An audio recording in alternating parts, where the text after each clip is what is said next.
Hi. So I talked about wanting to put up a VidResponse this week, even though I've been able to interact with all of you on the forums about fractals. And um, so, as I said, my bill and Bill E, the bills, approach fractals slightly different than I do, and we approach them different than other people who have used them and people who taught us. As you may remember, or you have seen, you can read, you've been playing with yourself. The bills use the quadrants: invite, connect, apprentice, and send. When we first started working with this model, that made a lot of sense to me. But when I started working in a transitional congregation, at that point we said transformational, but it really was about transitioning this congregation where to a place where it could grow and where it could maximize those people who are coming there. We were seeing incredible numbers of people coming. We doubled our attendance in just under 2 years. So we were working with that. We needed to be, my leadership needed to be working with discipleship, and those pieces were coming along, but I was still working with this whole thinking of invite, connect, apprentice, and send. One of the biggies that hit us there were the voices of long timers who were saying, well, what about us? Nobody cares about us, blah, blah, blah.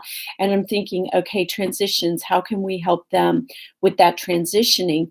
And I'd always been very with outward minded, if you will. I'm not the most mission minded person when it comes to going out there and getting our hands dirty and, doing social justice stuff. That's not, I'm not saying it's not important. That's just not within my focus, my foci, what I really lean on.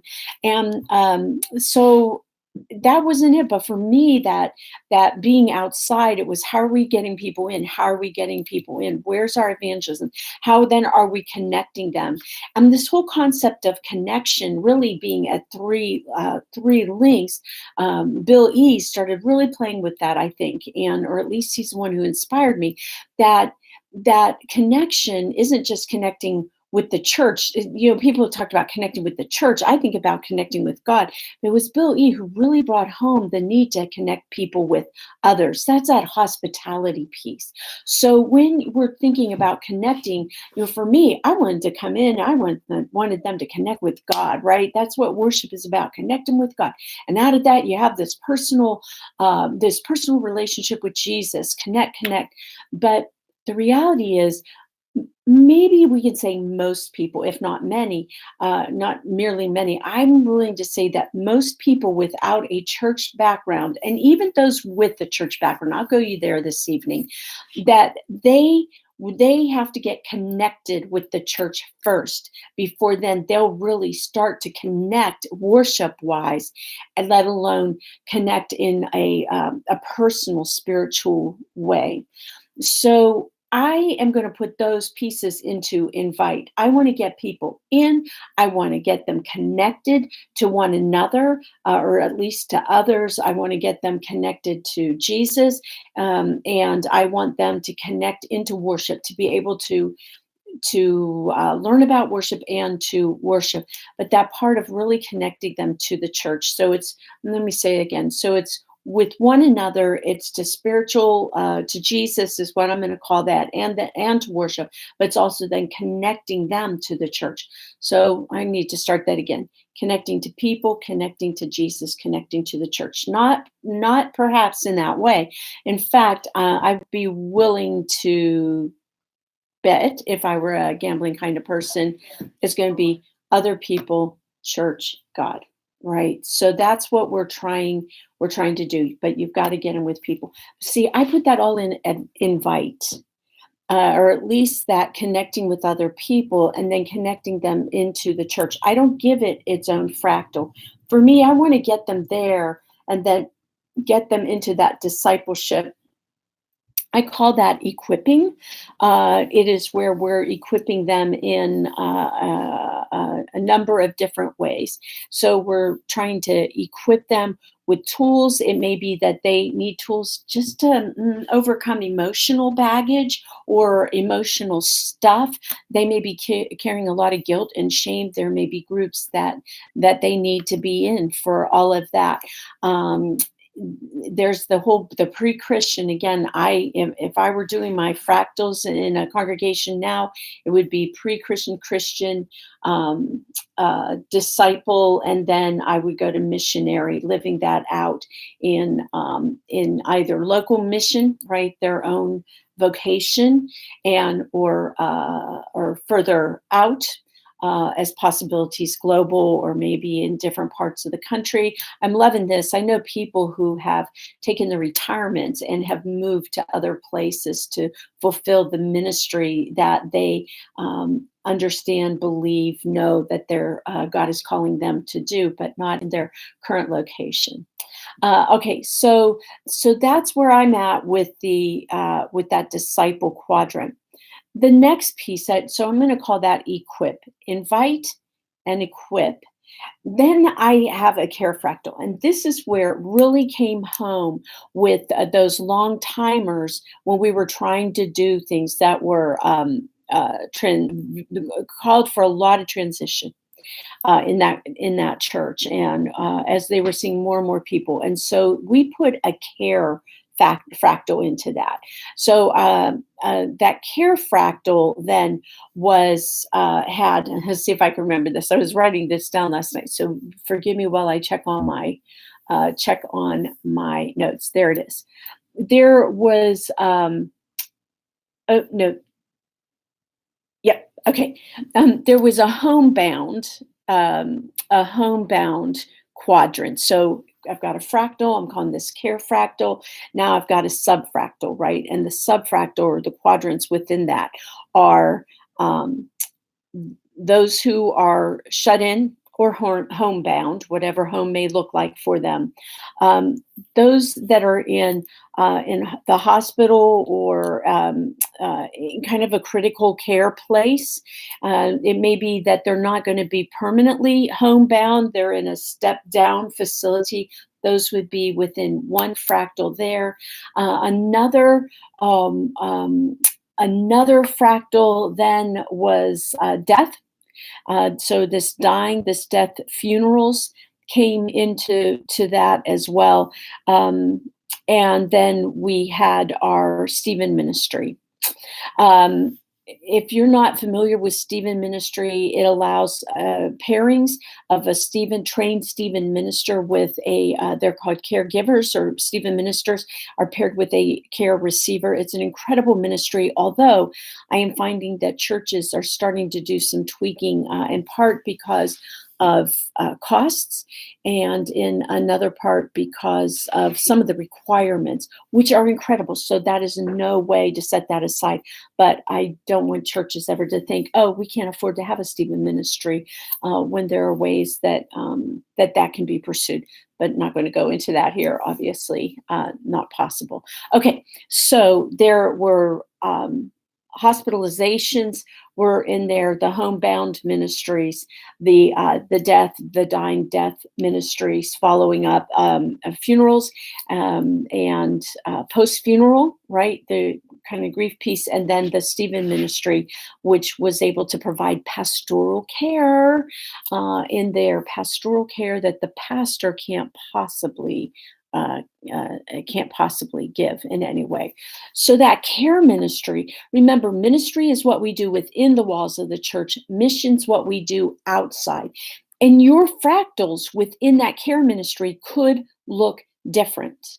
But to think in those terms, it's how you're caring for people within that aren't in some of your small groups. Again, initially, when my Bill and I were coming into all of this in this model, we were sold out to small groups, and so care was going to happen within the confines or within the container of small groups and discipling ministries and whatnot. And then as we moved into house churches, there were the house church care aspects, and that worked great in house churches.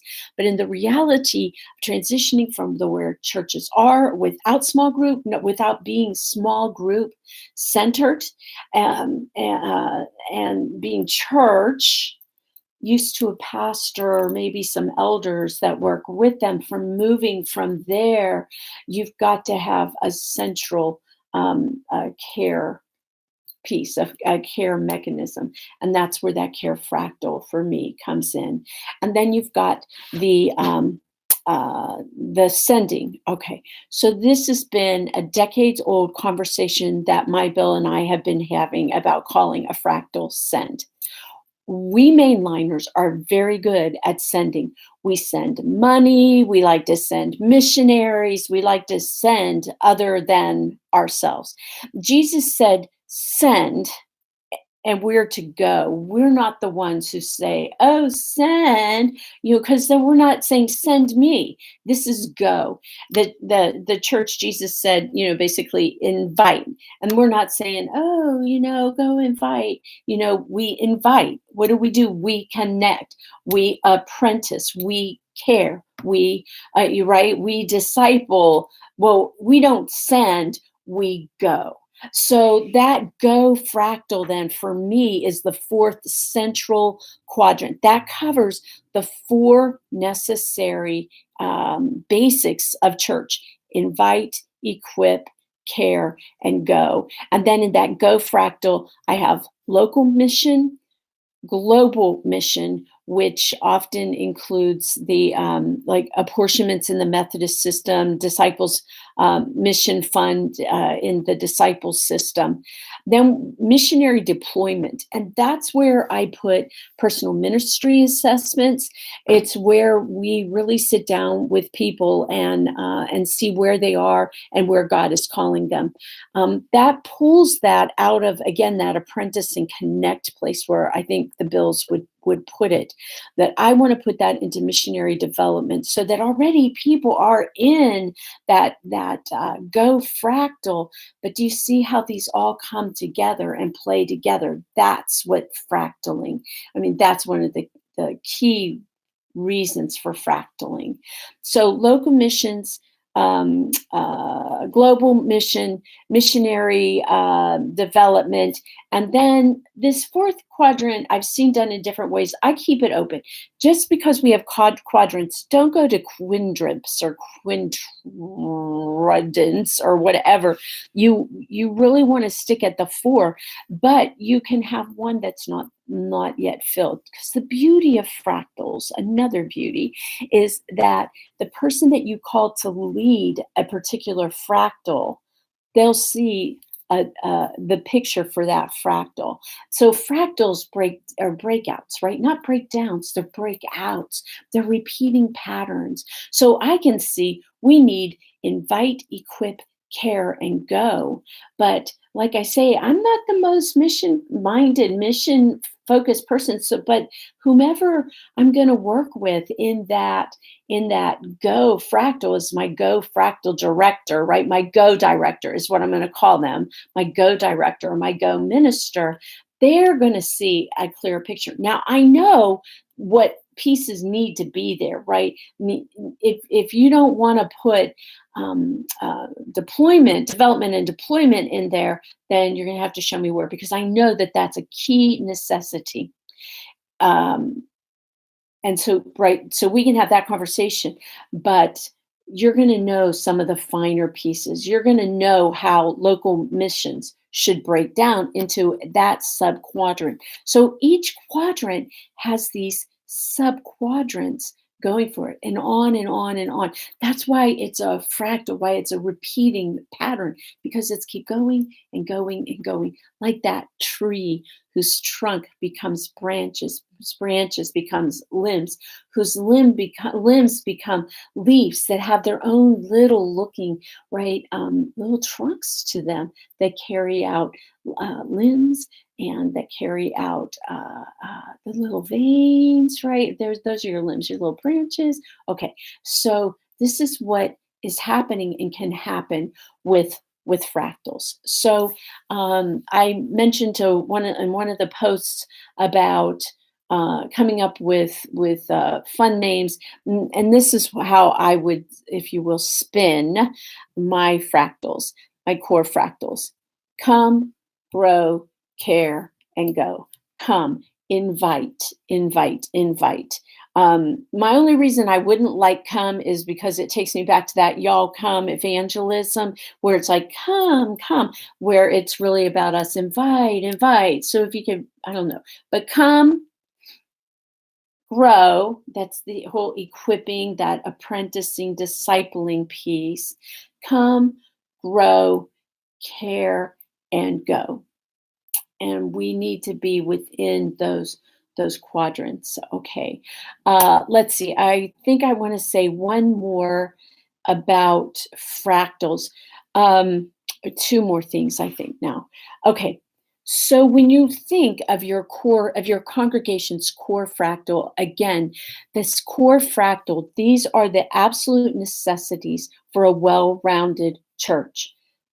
Inviting, which is how we get people in and invite them into a relationship with the church. It's about inviting them into worship, right? Isn't that what we try to do in worship services? Invite them into worship. It is so often one of our, it's our front door into the church. We know that people have to be discipled. We've been calling this Christian education forever, and so that, you know, that's where we've been challenging you. I've been challenging you. It's about discipling, right? Discipling, and part of discipling then is connecting people to their giftings so that they are able to go. But as members of church, we also have a responsibility for caring one for one another. Those are my four core quadrants. So you get your core quadrants. This inner core is generally what I call it, your inner core, your core fractal. And then off each one of those, you're going to work. When we talked, let's see, this sparked my head for some reason. So why I wouldn't give apprenticing as its own quadrant there, a key quadrant, is because apprenticing should be happening in all of the fractals. At every place, there needs to be apprenticing. Evaluation. At every place, in every quadrant, there needs to be evaluation, right? Teacher evaluation.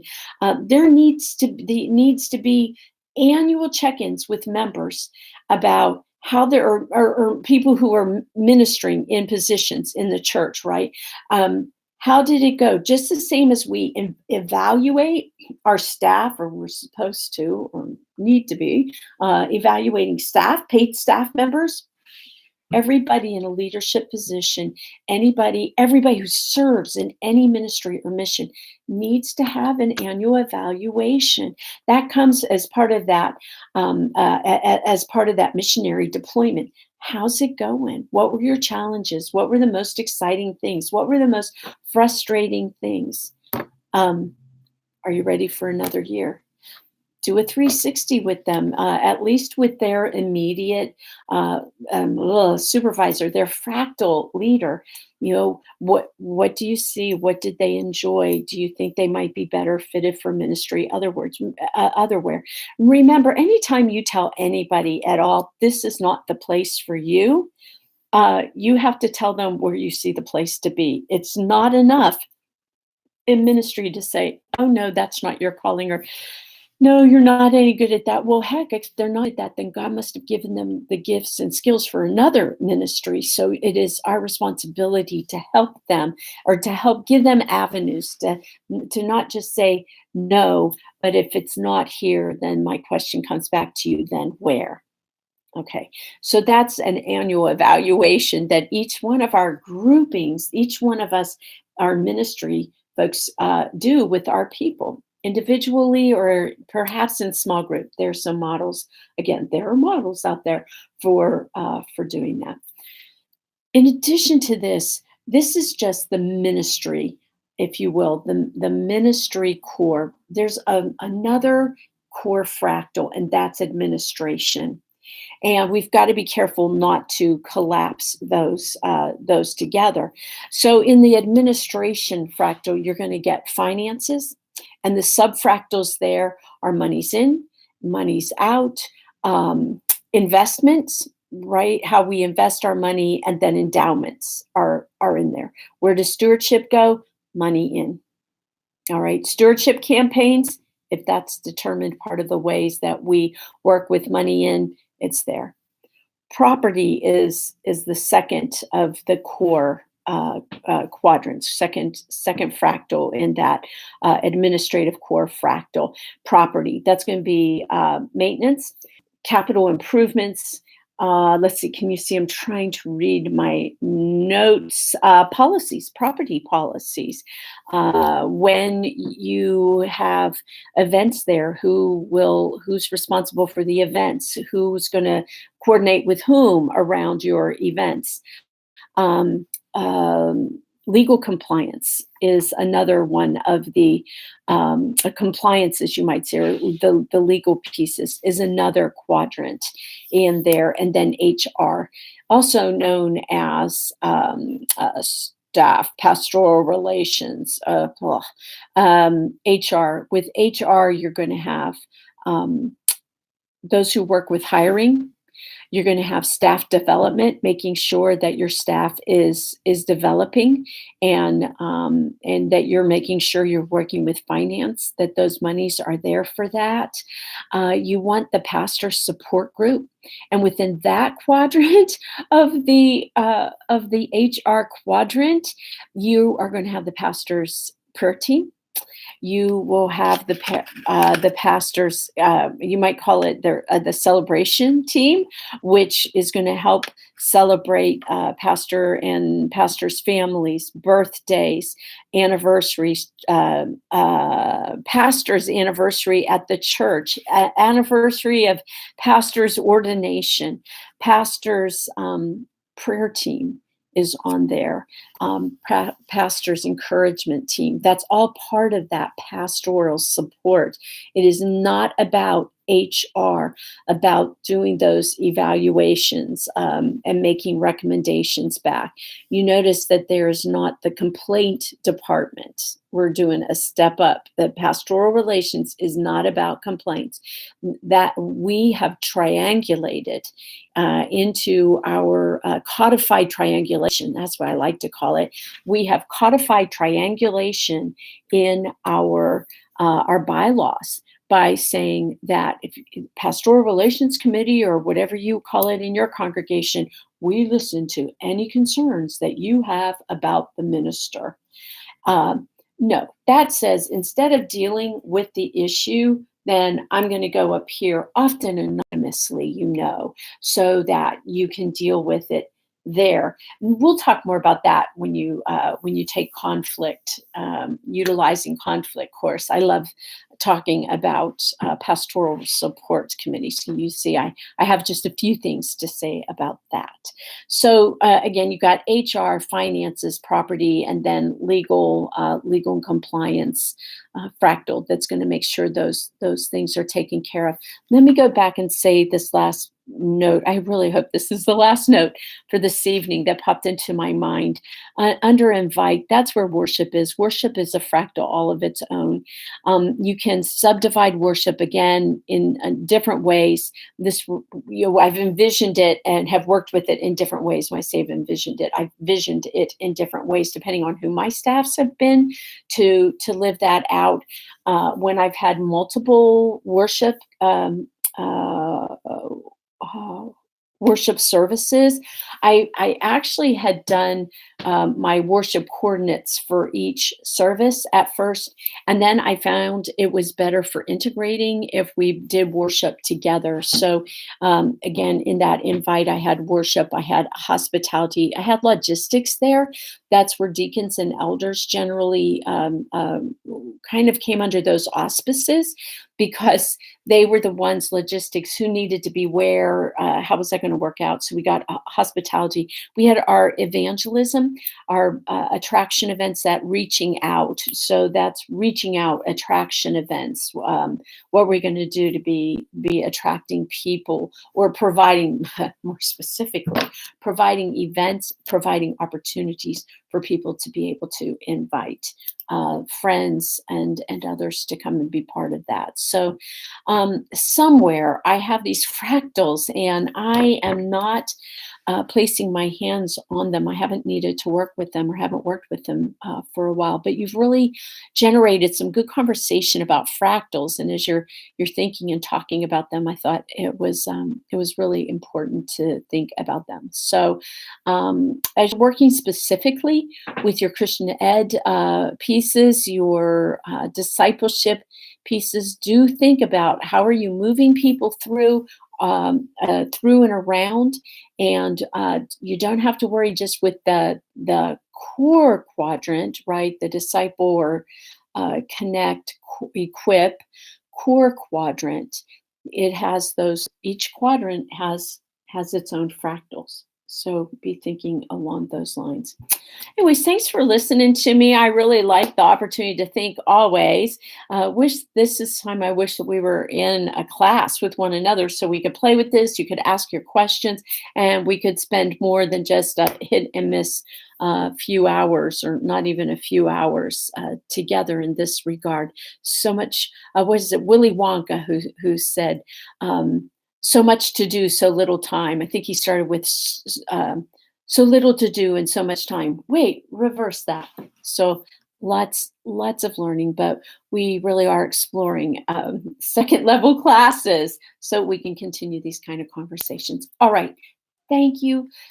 Thank you again. How could I not thank you for just an incredible week, and the ways that you teach me, you inspire me, you cause me to think. I, as always, am very, very grateful. Okay, I have to take my eyes off the camera so I can hit end stream. I will see you on the forums, and yeah, and be with you again next week. All right, take care. Have a really good weekend. Bye bye.